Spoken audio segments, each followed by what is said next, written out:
આ છે ને જલ્દી કરાવી લેવાનું. જાજી ઉંમર થાય પછી કરાવવા નહીં દોડવાનું.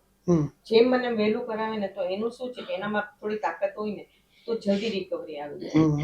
અને આ વસ્તુ તો અમે લોકો ખરેખર બધાને મેં કીધું ને હું તમારા 10 તો પહેલા લઈ જાઉં છું કે મારે બધાને દેવા છે. અને બીજું મારા પ્રસંગ કહું તો અહીંયા પ્રમુખ સાહેબ મહારાજ ઘણી વાર આવી ગયા છે આ જ હોસ્પિટલમાં. મહંત સ્વામી મહારાજ પણ ઘણી વાર આવી ગયા છે.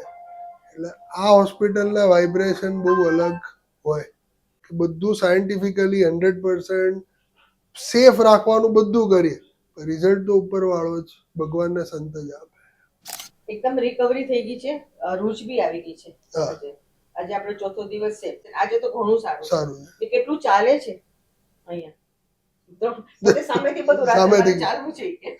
સારું. દુખાવો જાય એટલે જ તમે કરી શકો. બીજું આપણે દુખાવાની દવા એકદમ મર્યાદિત આપીએ છીએ.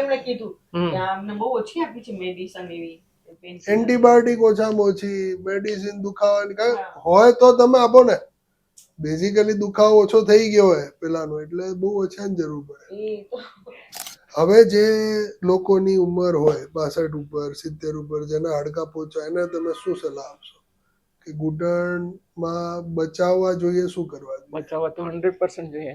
થયું છે ભગવાનની દયાથી પગ સીધો થયો, ચેક એક્સરે માં આવ્યું, બરાબર, ડ્રેસિંગ સારામાં સારું છે, ઓરિજિનલ રિકવરી આવી ગયા ને પડી શકે કોઈ પણ માણસ. તો કુદરતી ઘૂંટણ છે તો એની રિકવરી પોતાની રીતે લાવી શકે. એનો બહુ મોટો ફાયદો છે.